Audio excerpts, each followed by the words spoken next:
평생 연락 없던 친구가 딸 결혼식 청첩장을 보냈는데 가야 하나요? 과거 친하지도 않고 전화도 하지 않고 지냈는데 갑자기 전화 받아보니 자기 아들 결혼한다고 꼭 오라고 당부했는데 갈지 고민됩니다. 여러분 혹시 나이 들어 혹은 은퇴 후에 이런 문자나 연락 받아보지 않으셨나요? 몇 년 동안 소식 끊고 지냈었는데 경조사 때 연락하는 사람들이 있습니다. 별로 친하게 지냈던 것도 아니고 얼굴만 겨우 아는 사이임에도 모바일 청첩장이나 부고장을 보내는 사람도 있습니다. 경조사비는 사실 뿌린 대로 걷어지지도 않습니다. 어떤 분은 경조사비로만 1,000만 원을 썼는데 이 금액의 절반도 회수하지 못했다고 합니다. 누군가는 이런 것을 보면 경조사비를 돈 걷어들이는 수단으로밖에 보이지 않는다고 말하기도 합니다. 또 어떤 분은 20만 원 축의금을 지인 경조사에 냈는데 나중에 자기 경조사의 그 지인은 5만 원만 내고 갔다며 씁쓸하다는 글을 남겨주기도 했습니다. 사실 경조사라는 것이 허리허식 문화라고 생각하는 분들도 많습니다. 경조사라는 게 정말 무엇을 위한 것인지 상대방을 축하해주고 위로해주기 위함이 아닌 그저 거래나 다름없이 느껴지기도 합니다. 어느 서울의 한 장례식장에는 키오스크로 조의금 할부 결제가 가능하도록 만든 곳도 있습니다. 키오스크로 결제된 조의금은 유족이 내야 하는 장례식장 비용에서 차감된다고 하는데 이렇게까지 해야 하나 싶은 생각이 들기도 합니다. 특히나 은퇴를 하고 나면 경조사비로 배우자와 갈등을 빚는 분들도 많습니다. 여기 주말에 경조사를 챙기러 나갈 채비를 하는 60대 김 씨가 있습니다. 20년 만에 예전에 친하게 지냈던 동창이 자기 아들이 이번에 결혼을 한다며 연락이 온 것이었습니다. 영식아, 너 진짜 오랜만이다. 잘 지냈냐? 장배구나. 너 웬일이냐? 친구는 오랜만에 연락해서 바로 자식 결혼 얘기를 꺼내기가 민망했는지 정말 반갑다며 우리 예전에 어디 갔었던 거 기억나냐며 추억 얘기를 꺼냈습니다. 그러다가 통화가 끝날 무렵 자식의 결혼 소식을 전했습니다.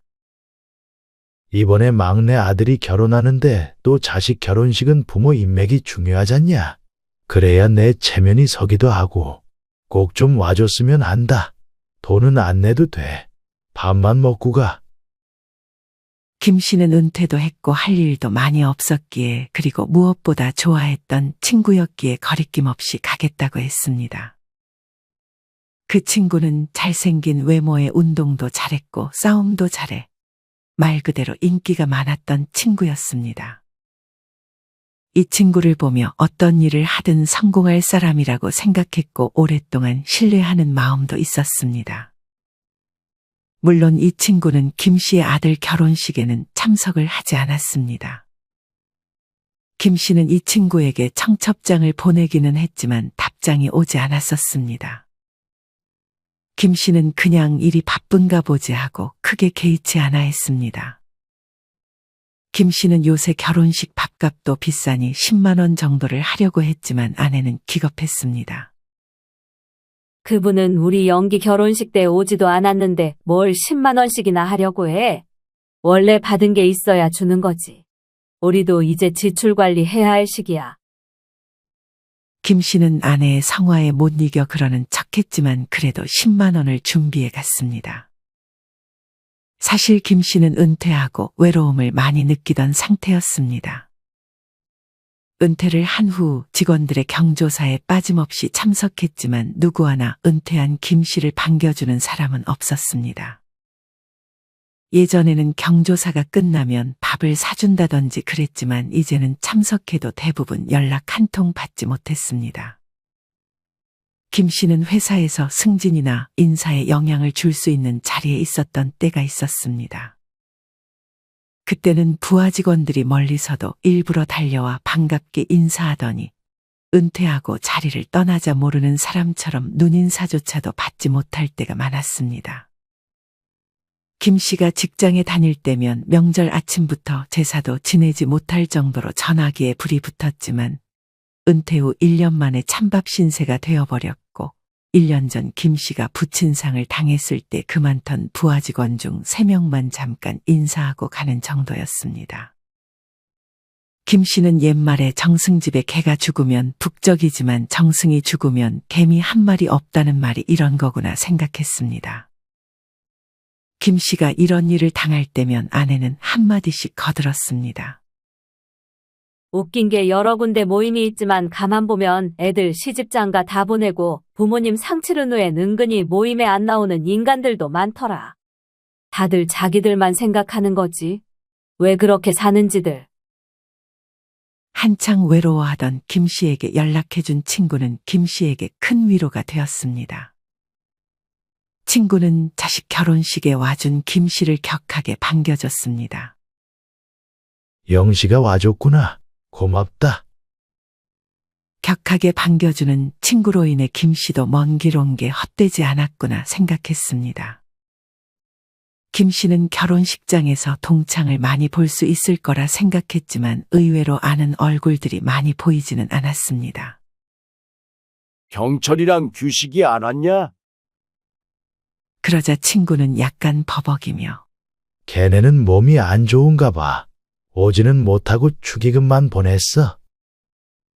김 씨는 약간 뻘쭘하게 모르는 사람들이 섞인 테이블에 앉아 있었습니다. 며칠 후 그 친구에게서 연락이 왔습니다. 와준 것이 너무 고맙다며 식사를 대접하고 싶다는 연락이었습니다. 친구는 근사하게 대접하고 싶다며 1인당 20만 원이 넘는 식사 자리로 초대했습니다. 김 씨는 살짝 부담스럽긴 했지만 그래도 와준 것을 정말 고마워하는구나 생각했습니다. 이런저런 과거 얘기를 하다가 김 씨가 물었습니다. 그나저나 내 번호 어떻게 알았어? 친하긴 했지만 당시에는 핸드폰도 없었고 번호를 알려준 적이 없는데 어떻게 알았는지 의아해 김 씨가 물었습니다. 경철이한테 물어봤지. 그건 그렇고 퇴직했다며. 앞으로 계획은 어때? 술이 어느 정도 들어간 후에 친구는 어떻게 김 씨가 퇴직한 사실까지 훤하게 꿰뚫고 있었는지 이렇게 물었습니다. 김 씨는 약간 이상함을 느꼈지만 이제 계획해야지 하며 어영부영 답했습니다. 사실 김 씨는 모아놓은 돈이 많지 않아 이제부터 어떻게 돈을 벌어야 하나 고민을 많이 하던 찰나였습니다. 그 사실을 간파했는지 친구가 갑자기 땅 얘기를 시작했습니다. 친구는 어느 사기꾼들이 하는 멘트처럼 아는 부동산에 계신 분이 평당 30만 원 하는 야산이 있다는 얘기를 하며 고급 정보인 양 너한테만 알려주는 거라며 소근소근 얘기를 시작했습니다. 어디 산업단지 근처라 4에서 6년 사이 개발이 되면 크게 돈을 벌 수 있다고 말했습니다. 김 씨는 친구의 의도를 단번에 눈치챘습니다. 실제로 그곳은 지금 소문이 조금씩 돌던 곳이라 만약 정확한 지식이 없다면 누구라도 속을 수 있는 정보였습니다. 김 씨는 사실 학창시절 눈치가 없는 것으로 유명했습니다. 정이 많고 사람을 쉽게 믿어 크고 작은 배신들을 당한 경험이 있었습니다. 하지만 그건 과거의 얘기였고 평소 김 씨는 부동산에 관심이 많았기에 부동산 정보에 매우 빠삭했습니다. 김 씨는 씁쓸했습니다. 그래도 착했던 김 씨는 생각해 본다며 그냥 둘러댔습니다. 그러자 친구는 놓치면 안 된다고 계약금을 먼저 넣으라고 말했습니다. 김 씨는 속으로 누굴 바보로 아나 생각했지만 그 상황에서 할 수 있는 것은 많지 않았습니다. 얘기를 가만히 듣다 보니 기획 부동산이라는 것을 김 씨는 간파했습니다. 기획 부동산이란 가치가 떨어지는 부동산을 호재가 있다며 비싼 값에 팔아넘기는 것을 의미합니다. 땅에 대한 생각이 전혀 없던 사람일지라도 개발만 되면 몇 배의 수익을 보장한다는 달콤한 말에 속아 사기를 당할 수 있는 수법입니다. 친구는 사기꾼처럼 보일까봐 한번 물어보고 더 이상 강요하지는 않았습니다. 뉴스나 유튜브를 보며 누가 저런 거에 당할까 생각했던 김 씨였지만 이 친구의 스킬을 보니 정말 욕심이 과한 사람이라면 꼼짝없이 당할 수도 있겠다라는 생각을 하기도 했습니다. 김 씨는 어차피 경제권은 아내한테 있어서 내 맘대로 할 수 있는 건 없다고 답하며 아내 핑계를 대며 빠져나오려 했습니다. 그러자 얼마 안가 친구는 돌변해서 너 아내한테 휘둘리고 사냐? 남자가 입맛 자존심이 있지. 하며 갑자기 말을 막 하기 시작했습니다. 넘어올 거라고 확신을 해서 비싼 음식도 사줬는데 안 넘어온 것이 분했는지 술이 많이 들어가자 점점 친구는 더 말을 막 하기 시작했습니다. 야, 뭣도 아닌 게 진짜 좋은 거 소개시켜줬더니 사람 말이 우습냐? 하며 시비를 걸기 시작했습니다. 김 씨는 많이 취했다며 잠깐 화장실로 갔다 와서 다시 얘기하자고 말했습니다. 김 씨는 자기 음식값만 계산하고 그대로 집으로 향했습니다. 더 이상 엮이기 싫고 시간 낭비하기 싫다는 이유에서였습니다. 전화가 울렸지만 연락처도 바로 차단했습니다. 얼마 후 다른 친구에게서 김 씨에게 연락이 왔습니다. 야, 너 창배 만났었냐? 걔가 너에 대해 안 좋은 소문 엄청 퍼뜨리고 다니던데. 뭐라는데? 사기꾼 친구는 김 씨의 아내가 술집 여자였다느니 자식들 일자리 하나 못 얻고 불쌍하게 산다느니 하는 등의 거짓 소문을 퍼뜨렸습니다. 김 씨는 참 유치하다고 생각했습니다. 나이가 몇인데 이런 소문을 퍼뜨리고 다니는지 어이가 없었습니다. 김 씨는 무시했지만 사기꾼 친구의 괴롭힘은 더욱 심해졌습니다. 김 씨가 사는 동네에까지 가서 음식점이며 동네 가게며 김 씨에 대한 이상한 소문들을 퍼뜨렸습니다. 소문의 힘은 참 대단했습니다. 사실인지 아닌지 판단도 하기 전에 김 씨는 따가운 눈초리를 받아야 했습니다. 김 씨가 자주 가던 미용실에서는 주인이 사람 그렇게 안 봤는데 뒤에서 젊은 여자랑 바람 피고 그러면 안 돼? 아내가 아파서 몸져 누워 있다며? 사기꾼 친구는 김 씨를 아주 쓰레기만도 못한 인간으로 만들어버린 것이었습니다. 김 씨는 이제는 무시로 일관하면 안 되겠다는 생각이 들었습니다. 김 씨는 곧바로 주변 사람들에게 연락해서 사기꾼 친구의 정보에 대해 캐기 시작했습니다. 아니나 다를까 그 친구는 여러 명에게 사기를 쳤고 고소를 당해 재판이 진행 중이기도 했습니다. 야, 너 그거 들었어? 경철이도 제 말 믿고 땅에 투자했다가 지금 쫄딱 망하고 집에서 쫓겨났대. 며칠 후 동창회에 사기꾼 친구가 나올 거라는 연락을 받았습니다. 평소에 동창회를 한 번도 가지 않았지만 김 씨는 동창회에 참석하겠다고 다짐했습니다. 김 씨는 증거들을 차곡차곡 모아나갔습니다. 더 이상의 피해자를 만들면 안 되겠다는 사명감을 가지고 열심히 자료를 모았습니다. 아니나 다를까 10년 전부터 사기꾼 친구는 김 씨에게 접근했던 것처럼 어떻게 연락처를 알아서 너무 다정하게 찾아와서 다른 친구들을 반겨주고 만나자고 했다고 합니다. 착한 친구들에게만 접근해 돈 빌리고 잠적을 했던 경우가 여러 번이었습니다. 그 친구는 정말 태연하게 동창 모임에 가서 자기가 차고 있는 명품들을 자랑하며 동창생들에게 투자를 권유하고 있었습니다. 김 씨는 자기가 차고 있는 고가의 시계와 외제차를 자랑하며 환심을 사고 명품이나 스마트폰을 싸게 사들인 후 다시 판매에 수익을 남기는 사업에 투자하면 원금과 이자를 지급하겠다며 달콤한 말로 동창생들을 꼬시기 시작했습니다. 워낙 친구들에게 긍정적인 평을 받고 있었기에 거기 있는 사람 그 누구도 의심할 생각을 하지 못했습니다. 하지만 김 씨가 들어오자 사기꾼 친구의 안색이 돌변했습니다. 영씨가 웬일이야? 얼굴 좀 비추고 살지. 너무 오랜만이다. 다른 친구들이 김 씨를 반겼습니다. 김 씨는 궁금했습니다. 김 씨가 있는 그 자리에서 그 친구가 사기를 칠 수 있는지. 하지만 그 친구는 얼굴에 철판을 깔고 다시 작업을 시작했습니다. 심지어 부부 동반 모임이었기에 그곳에는 그 친구의 아내처럼 보이는 사람도 있었습니다. 사기꾼 친구의 헛소리가 계속되는 중간에 김 씨가 끼어들어 대꾸했습니다. 그 시계 경철이랑 규식이한테 사기쳐서 얻은 시계 아니야? 순간 분위기가 싸해졌습니다. 무슨 소리 하는 거야?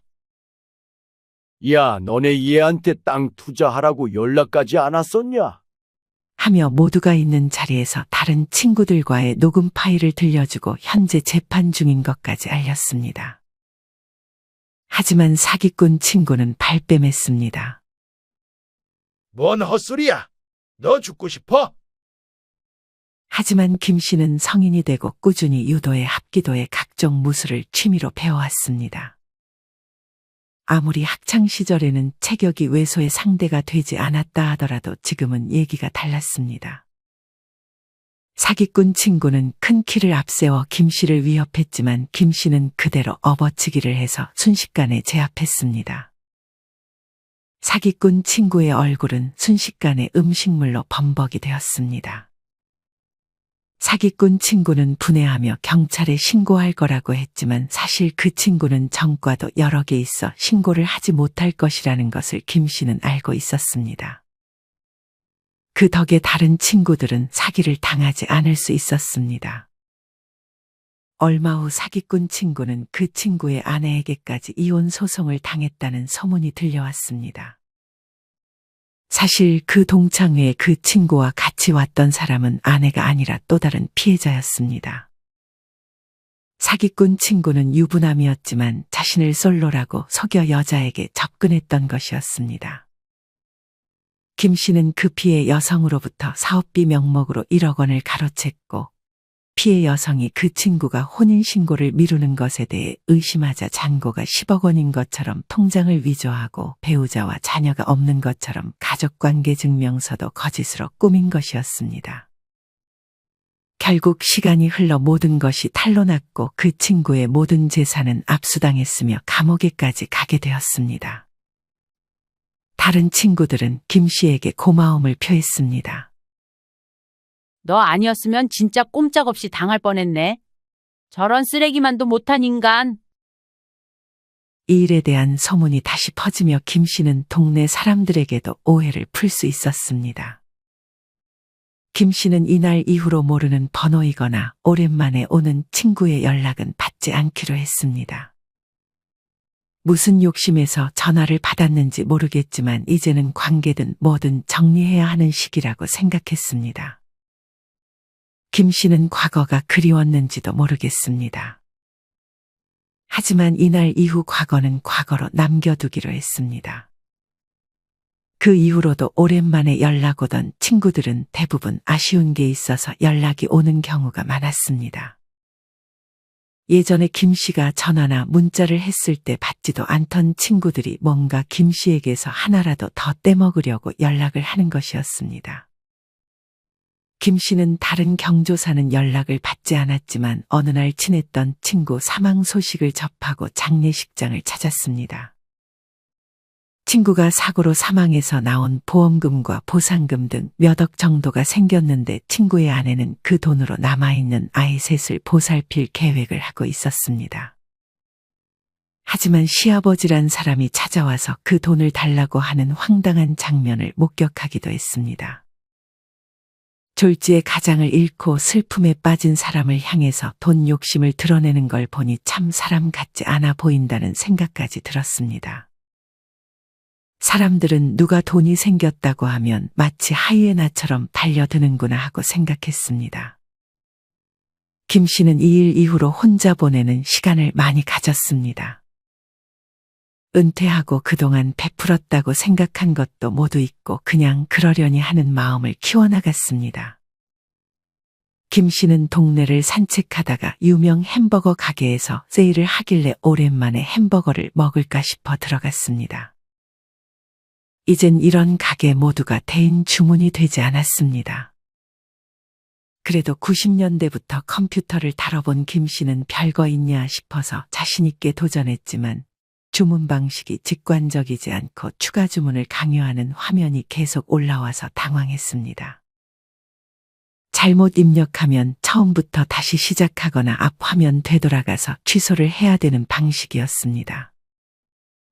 조금 헤매다 보니 김 씨의 뒤로 줄이 밀리고 눈치가 보이는데 뒤에 있던 젊은 친구가 한숨을 쉬며 도와주겠다고 했습니다. 김 씨는 괜찮다고 하고 그 자리를 빠져나왔습니다. 젊은 친구가 보기에 김 씨는 무인주문기 앞에 버벅이는 노인일 뿐이었던 것이죠.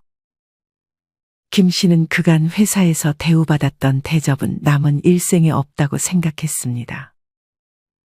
김 씨는 지나가는 가게 앞 전신 유리창에 비추어진 자신의 모습이 너무 낯설기도 했습니다. 이게 남들이 보는 내 모습이구나 싶어서 깜짝 놀라기도 하고 받아들이는 과정이 비참해지기도 했지만 금방 익숙해졌습니다.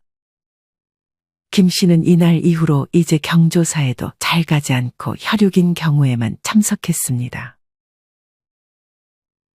여러분, 은퇴형 인간관계라는 말을 아시나요? 은퇴하면 대부분이 끝이 납니다.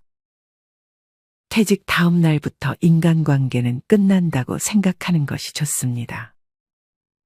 그걸 모르고 기대했다가는 큰 실망이 오게 마련입니다. 과한 말일 수도 있지만 돈이 있을 때만 주위에 사람이 모이지 돈이 없으면 친구, 형제들도 연락이 없는 것이 현실입니다. 사람들은 이기적이고 냉혹합니다. 누군가 내 곁에 있다가 떠나가도 나는 항상 혼자라는 걸 잊어서는 안 된다고 조언하는 분들도 많습니다.